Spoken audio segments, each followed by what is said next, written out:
Então, no outro dia, eu fui ao escritório, fui à minha empresa porque fomos basicamente tirar umas fotografias para um site novo que está a ser construído. Até aqui tudo bem. A questão é que sempre que eu vou para o escritório trabalhar, eu acordo muito cedo. Aliás, para mim é muito cedo acordar às 6 e tal da manhã. Se calhar para outras pessoas não é, porque a essa hora já foram fazer mil coisas, já foram treinar, já foram correr antes de ir trabalhar. Eu respeito e admiro muito isso, mas eu não estou nessa fase da minha vida. Se é que algum dia vou estar, gostava, porque eu sinto que as pessoas que fazem isso são pessoas que estão bem na vida, sabes? Mas eu sinto que ainda estou um bocadinho longe desse patamar. Bom, e portanto, como acordo mais cedo, normalmente também ando assim um bocadinho numa correria para sair de casa e foi o que aconteceu especialmente nesse dia. Portanto, eu estava com alguma pressa e o que aconteceu foi que eu vesti as calças do avesso e só reparei quando estava a caminho nos transportes. Em minha defesa, ok, estamos a falar de umas calças que não são calças de ganga, são umas calças de tecido com um padrão às bolinhas, e não são as calças mais óbvias, ou mais fáceis de perceber qual é que é a parte da frente e qual é que é a parte de trás. Não é que seja difícil perceber, mas era muito cedo, eu vesti-me à pressa e, de facto, só quando estava a caminho, lá está, nos transportes, é que, a certa altura, quando fui para pôr as mãos nos bolsos, percebi que os bolsos estavam na parte de trás, quando deviam estar na parte da frente. Portanto, quando eu digo que vesti as calças do avesso, eu vesti basicamente a parte de trás na parte da frente. Não sei se estou a ser muito, muito explícita, ou se me estou a explicar bem, na verdade.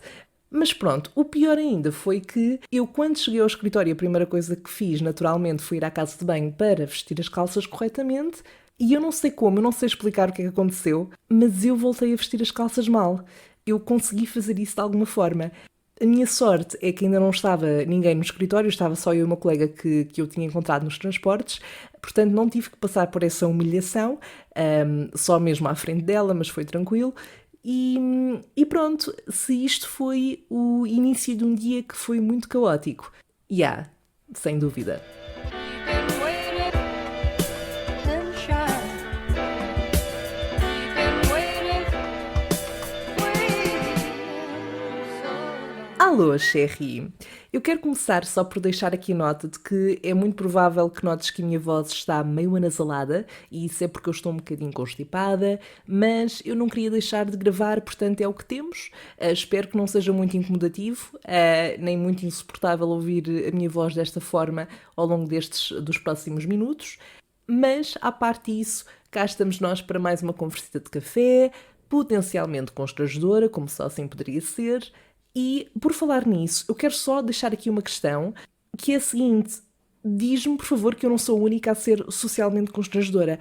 Ou seja, eu, na verdade, acho que sou uma mistura. Em certos contextos, em que, obviamente, eu estou mais à vontade, porque estou numa zona de conforto, ou conheço a maior parte das pessoas à minha volta, eu sou super descontraída e até dou a parecer que sou uma gaja extrovertida. Mas, se estiver num contexto em que não conheço as pessoas, ou numa situação na qual eu não costumo estar, a probabilidade de eu dizer alguma coisa extremamente awkward, ou ser constrangedora de uma forma geral é enorme.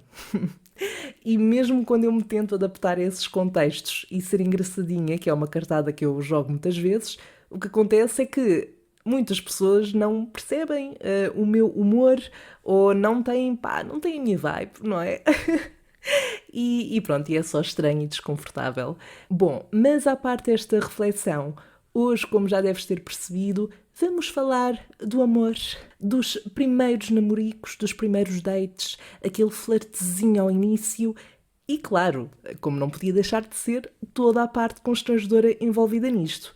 Não que eu venha para aqui armada em guru do amor, porque eu não tenho experiência para isso, mas da experiência que eu tenho e daquilo que eu vejo a acontecer, eu acho que nós temos, ou crescemos com esta ideia, por causa dos filmes, das séries e da narrativa de forma geral que nos contam, de que o amor é só florzinhas e a maior parte do tempo está tudo bué bem, mas há este lado das relações, de forma geral, não só amorosas, que é a parte constrangedora e que acontece porque, enfim, somos seres humanos e muitos de nós, uns mais constrangedores do que outros, Mas pronto, eu acho que todos nós, ou a grande parte pelo menos, acaba por ter aqueles episódios de infância, adolescência, dos primeiros namoricos, lá está, em que tu não fazes ideia do que estás a fazer ou como funciona, e isso, inevitavelmente, vai gerar momentos constrangedores, mas ao mesmo tempo são sempre histórias que eu acho que são engraçadas de recordar quando já és mais velho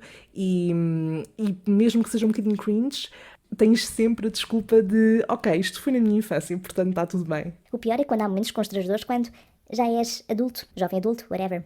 Eu lembro-me que, quando andava na primária, havia uns quantos casalitos, aquela coisa super inocente de andar de mãos dadas e mandar bilhetinhos nas aulas.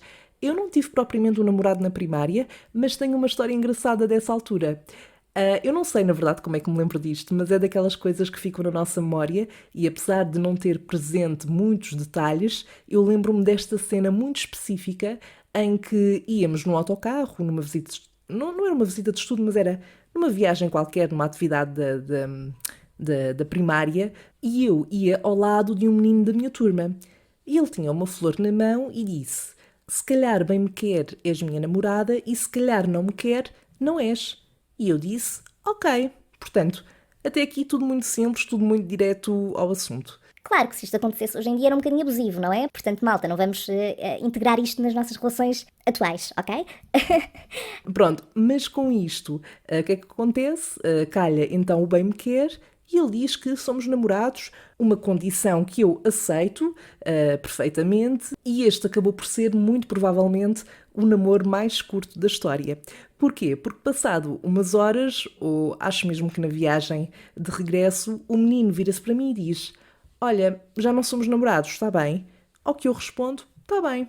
E é isto. Mas eu lembro muito especificamente disto, já não me lembro sequer quem é que era o miúdo, mas lembro-me desta coisa no autocarro. Bom, uma coisa é certa, apesar de ter sido um relacionamento muito, muito curto, que nem um dia durou, mas durou uma parte desse dia, a verdade é que não houve drama, nem discussões, nem quaisquer complicações. Portanto, se formos a ver isto aplicado ao dia-a-dia, é no fundo a base das one night stands, não é? Bom, mais tarde, já eu estava no ensino básico, fui sair com um rapaz naquele que foi o primeiro date que eu tive. Se é que aquilo poderá ter sido considerado um date, mas pronto. Bom, mas como eu disse no início, nós nas primeiras vezes não fazemos ideia do que estamos a fazer ou do que é suposto acontecer. Neste caso, especificamente, falando de encontros e de começar relações. A verdade é que, neste caso em particular, nós éramos muito amigos e falávamos muito, mas isto tudo online, portanto, ainda não tínhamos estado pessoalmente, até que fomos sair pela primeira vez e eu acho que nessa altura já éramos namorados, acho que isso já era uma cena. Ou seja, ele já me tinha pedido em namoro, apesar de nunca termos estado juntos pessoalmente, mas, by the way, fica aqui a ressalva, eu sabia que não era catfish, ok? Eu sabia que ele era aquela pessoa, porque nós tínhamos amigos em comum que me garantiam isso, porque eram da mesma escola que ele, eram da mesma turma, portanto, conheciam-o pessoalmente. Portanto, tudo tranquilo. A questão é que nós éramos dois adolescentes muito tímidos, que nunca tinham estado, mais uma vez, pessoalmente, e, portanto, a dinâmica muitas vezes é diferente daquela que existe quando falas com uma pessoa por mensagens, ou mesmo ao telefone.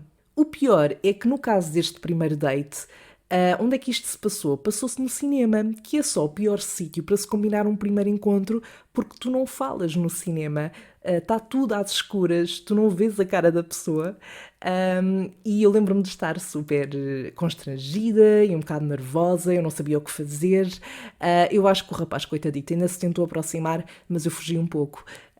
Eu não sei se nós demos as mãos a certa altura, mas eu estava um bocadinho em pânico por dentro com o facto dele poder querer dar-me um beijo na boca, porque isso nunca me tinha acontecido na vida ainda, e eu fugi, não fugi literalmente do género, não saí a correr da sala de cinema, mas evitei muito que isso acontecesse. Eu não tenho pormenores desta memória, mas eu acho que quando foi a altura de nos despedirmos até demos só um abraço, o que, se acontecesse essa situação atualmente, era tipo uma red flag gigante ou um sinal gigante de friendzone. Mas na altura eu não o queria colocar na friendzone, eu só estava super envergonhada e não sabia o que fazer. Eu não me lembro quanto tempo durou este namorico, que acabou por não ser bem um namoro, não é? Mas eu tenho ideia de que até fui eu a acabar a relação, entre aspas, e acho que foi online. O que é péssimo, não façam isso.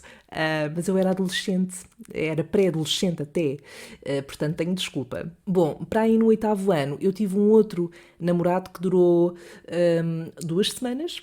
Bom, isto foi progredindo à medida que, sempre que eu ia tendo uma nova relação, o tempo de duração da mesma ia aumentando.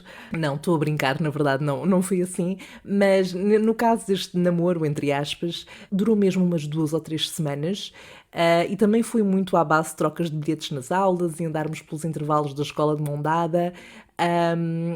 E houve uma vez em que ele quis ir para um cantinho da escola para me dar uma beijoca.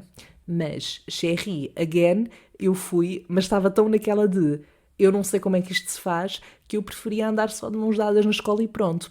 Então o moço tentou bué, mas eu não quis. E pronto, passado pouco tempo foi o fim da nossa história. Mas uma coisa que eu reparo também é que pronto, isto não foi, na altura não foi nada dramático, não é? Quer dizer, há sempre aquele dramazinho dos adolescentes, mas depois havia também aquela inocência toda como base, portanto, não foi um término perturbador de todo. E com isto, Cherry, chegamos à história do meu primeiro beijo a sério. Portanto, aquele beijo que não era um bate-chapas. E eu adorava dizer-te que foi incrível, que veio retirar todos aqueles receios que eu tinha em relação a dar o primeiro beijo, ao facto de nunca o ter feito antes, mas foi horrível. Foi horrível, até ao dia de hoje eu preferia apagar esse acontecimento da minha memória, tanto que eu costumo associar o primeiro beijo ao da minha primeira relação séria que tive depois e que sem dúvida foi um upgrade. Mas, voltando então a esta história, portanto, este rapaz, eu não sei se ele me queria dar um beijo ou fazer uma endoscopia com a língua dele. A sério que não sei. A experiência foi tão má que eu podia ter ficado traumatizada ao ponto de nunca mais querer repetir aquela experiência. Tipo, nunca mais beijar ninguém na vida. Mas pronto, a disclaimer acabou por melhorar, não com este rapaz, mas, portanto, nas minhas relações futuras a coisa acabou por melhorar. É que eu mal tinha dado ainda beijo na boca e este moço decidiu invadir a minha boca completamente, com a sua língua. Epá, e desculpem, isto está a ser muito visual, mas é o que é. É o que é. E eu tenho a certeza que muitos de vocês desse lado têm uma experiência semelhante. O pior é que, como eu não tinha nenhuma referência na altura, porque foi literalmente a primeira vez que tinha acontecido, eu cheguei a pensar: Credo, será que é sempre assim? É que se for eu não quero. Será que o problema é meu, de não gostar disto? mas não, definitivamente o problema não é meu, não era meu, e como disse, depois foi melhorando. Eu lembro-me que quando tive, lá está, a minha relação, assim, mais a sério, na altura em que nós demos o primeiro beijo, the real deal, eu ia super a medo por causa dessa experiência anterior, mas algo que ajudou muito foi o facto de eu estar muito à vontade com esta pessoa e de ter confiança, porque éramos muito amigos, e portanto foi quase como se ele fosse um professor, de certa forma. Atenção, nós tínhamos a mesma idade, mas ele já tinha tido outras experiências e portanto ele não me esteve a fazer um tutorial nem explicar passo a passo. Mas a parte boa foi que eu nunca senti aquela pressão de oh meu Deus, não posso fazer nada de mal, e ele nunca me fez sentir que eu estava a fazer tudo mal. Portanto, depois ao longo da relação, que ainda durou um tempinho, deu para ir praticando e a pessoa, lá está, foi fazendo o seu upgrade, não é? Uau, eu sinto que estou há bué tempo a falar do meu primeiro beijo. Eu achei que isto ia ser uma coisa que ia durar para aí 30 segundos a contar, mas eu desenvolvi bué, não sei se foi demasiado visual, mais uma vez, desculpa. Pronto, relativamente a dates e, nomeadamente, primeiros dates, eu não tive propriamente muitos, mas o que eu sinto em relação àqueles que tive é que os primeiros dates tendem a ser muito constrangedores, na maior parte dos casos, e sobretudo nos casos em que não estivemos ainda com a pessoa presencialmente e, portanto, a probabilidade da dinâmica pessoalmente não corresponder àquela que parecia haver nos outros contextos, nomeadamente por mensagens, por telefone, fosse o que fosse, é grande. Por exemplo, no Tinder, o que acontece por vezes é que a pessoa até pode ter uma conversa interessante com outra por mensagens e depois, quando está presencialmente, parece que não há assunto, parece que não há ali qualquer tipo de vibe, de química, de dinâmica, e isso já me aconteceu. E o que é que tu fazes nestas alturas? É que eu, no meu caso, tento arranjar ali tema de conversa, vou fazendo perguntas, vou tentando puxar. Isso por vezes pode dar origem a que eu diga uma coisa ou outra para ser engraçada e que não cole muito bem ou que a outra pessoa não perceba. E pode ficar um bocadinho constrangedor, mas eu tento. E portanto, o que acontece é que se a outra pessoa não contribuir, fica só esquisito. Também nunca cheguei a fugir de um date, porque nunca cheguei a esse ponto. Por exemplo, há uns tempos um amigo meu foi a um date e combinou comigo para eu lhe ligar a uma certa hora e se ele não atendesse era porque estava a correr bem, mas se ele atendesse, no fundo, era para fingirmos ali uma situação de emergência e ele ter um pretexto para sair daquela situação. Pronto, ele não atendeu, portanto, à partida correu bem. Eu, no meu caso, nunca fiz isso. Já ponderei preparar um plano desses, mas nunca cheguei a aplicar. Mas, confesso, e vou ser aqui verdadeira, obviamente, já dei ghost. Já dei ghost. Eu sei que não é bonito. Eu sei que não é bonito, mas epá, assim como eu já dei ghost, porque não havia ali sumo para puxar, não é? Não havia ali mais nada por onde pegar. Também a mim já me deram ghost. And that's okay. Ninguém deve nada a ninguém, a menos que já tenha ali existido qualquer coisa em que haja sentimentos à mistura. Aí não, aí é diferente, não é? Mas agora, se as pessoas estavam a conhecer-se e aquilo só não estava a resultar, eu acho que é normal. Mas bom, isto sou eu que não percebo nada disto. Entretanto, em conversa com uma amiga minha no outro dia, estávamos a falar do assunto e ela acabou por partilhar comigo algumas histórias pelas quais já passou, em termos de primeiros namoricos, dates e aventuras relacionadas com este universo. E eu perguntei-lhe se ela não se importava que eu partilhasse aqui neste episódio. E ela, como é uma ganda gaja e uma ganda mana, disse que não se importava e, portanto, eu agora vou deixar-te aqui com esta partilha por parte da minha cara amiga, Catarina. Uma das histórias que me aconteceu quando eu estava pronta a começar a minha vida nos dates, eu devia ter para aí uns 17 anos e fui almoçar com um rapaz, ele convidou-me para ir almoçar. E quando chegou a hora de pagar, eu disse que, obviamente, ia pagar o meu, não é? Só que ele insistiu imenso para ser ele a pagar. Eu disse que não, que eu pagava, mas ele insistiu mesmo muito, muito, muito. E pronto, eu lá o deixei pagar, também não era muito. Ainda assim, eu fiquei-me a sentir um bocadinho mal porque, sei lá, eu não queria que ele me pagasse o almoço, principalmente porque eu não tinha ficado muito interessada nele. Então eu senti que o esforço dele ia ser inglório. E o que é que eu, na minha cabeça de 17 anos, achei que era uma excelente ideia para apagar o sentimento de culpa que eu tinha por o rapaz me ter pago o almoço. Decidi marcar um segundo almoço com ele para desta vez ser eu a pagar e pagar o almoço dos dois, claro, para ficarmos quites. O que é que acontece? Obviamente que o rapaz, na cabeça dele, pensou: se ela está a marcar um segundo almoço comigo, é porque está interessada em mim, não é? Porque gostou do primeiro, quis repetir e isto pode dar em alguma coisa. Mas não, eu não estava interessada, eu só queria mesmo pagar-lhe o almoço para a dívida ficar paga e eu não ter de me preocupar mais com isso. E pronto, depois ele eventualmente veio falar comigo outra vez, a tentar marcar um terceiro encontro, a tentar ver no que é que aquilo havia de dar. Eu sempre a tentar recusar, e há um dia que ele é muito direto comigo e me diz assim: então, Catarina, vieste sair outra vez comigo, queres ou não queres? Tipo, quando é que nos voltamos a ver? E eu, sem saber ao certo o que responder e sem querer responder-lhe diretamente: pá, não te quero ver mais, respondi-lhe: voltamos-nos a ver no juízo final. Eu não sei porque é que disse isto, mas pronto. Escusado será dizer que o rapaz ficou ofendido e que, pronto, nunca mais nos encontramos.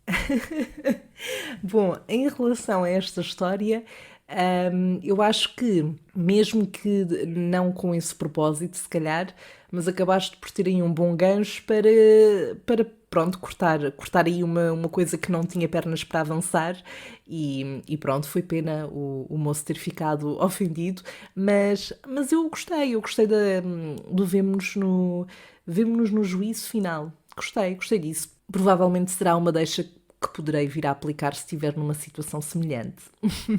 Bom, a Catarina acabou por partilhar comigo um outro episódio em que conta o seguinte. Outra situação é a minha situação, pá, do meu primeiro beijo. Eu tinha 12 anos, entrou um rapaz que eu achava muito giro na escola, ele era assim um bocadinho mais sabido do que eu, tinha um bocadinho mais de experiência E ele, para já, perguntou-me: queres curtir? E eu, para já, esta expressão para mim é super morangos com açúcar de 2007.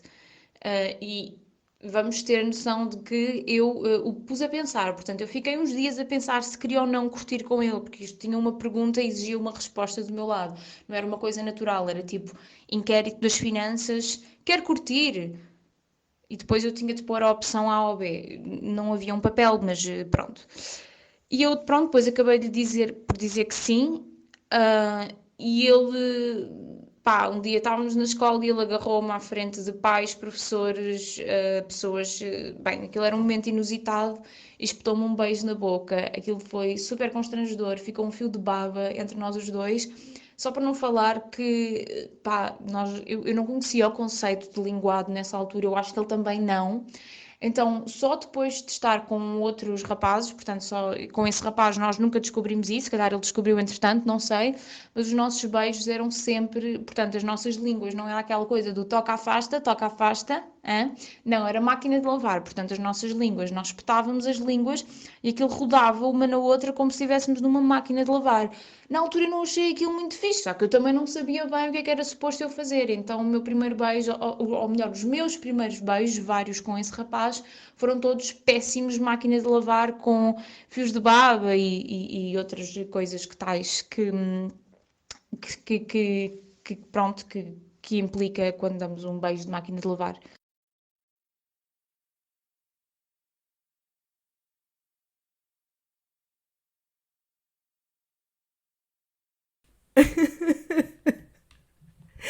Este áudio é maravilhoso do início ao fim, mas cá está. Isto, por um lado, fez-me sentir menos mal com a minha história da endoscopia, que aquele rapaz com que eu dei o meu primeiro beijo, que envolveu língua também, quando eu estava no nono ano, e que eu não fazia a mínima ideia do que é que estava a acontecer. Eu estava só tipo, ok, o que é que se está a passar?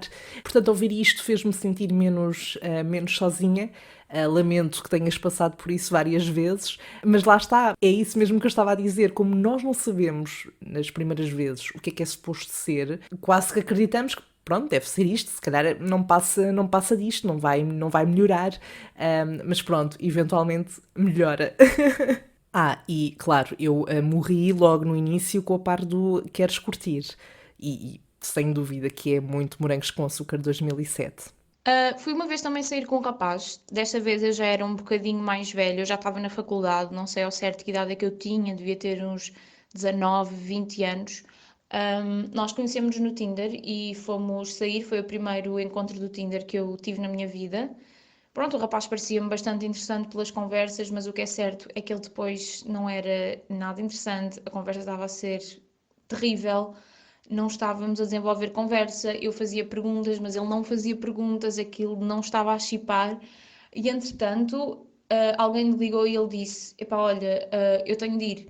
E eu tenho super a sensação que ele pediu a um amigo: por favor, liga-me, isto está a ser horrível, eu não quero estar a falar com esta gaja, portanto, deixa-me inventar que tenho uma emergência. Eu acho que ele fez isso comigo, tenho quase certeza que ele fez isso. Pronto, lá está. Aqui temos o tal episódio de aquela tática de vou falar com alguém para me ligar, a fingir que é uma emergência para eu sair desta situação. Lamento que tenha estado no papel oposto, não é? Na posição oposta e não tenha sido a pessoa a fazê-lo. Mas pronto, lá está. É aqui um exemplo, para além daquele que eu estava a dar há pouco, de como eu acho que é sempre muito provável que isto aconteça nas aplicações de encontros. Portanto, às vezes pode correr muito bem e é mesmo aquilo e é um grande match, e muitas vezes pode correr mal, pá. Não, a conversa até pode fluir muito bem, mas depois presencialmente não há um clique.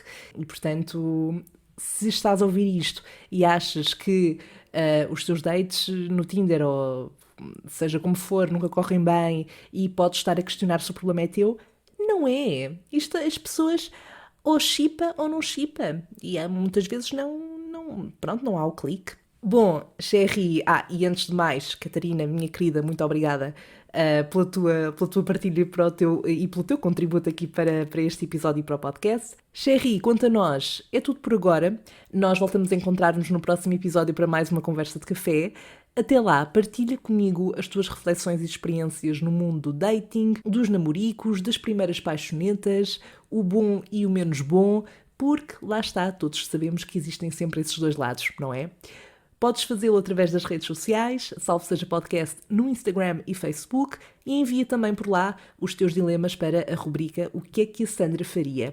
Podes fazê-lo por escrito ou então por mensagem de áudio. Tenha uma ótima semana, diverte. Se estiveres a estudar ou a trabalhar, espero que corra tudo bem, força nisso. Nós voltamos a falar no próximo episódio. Até lá, bye!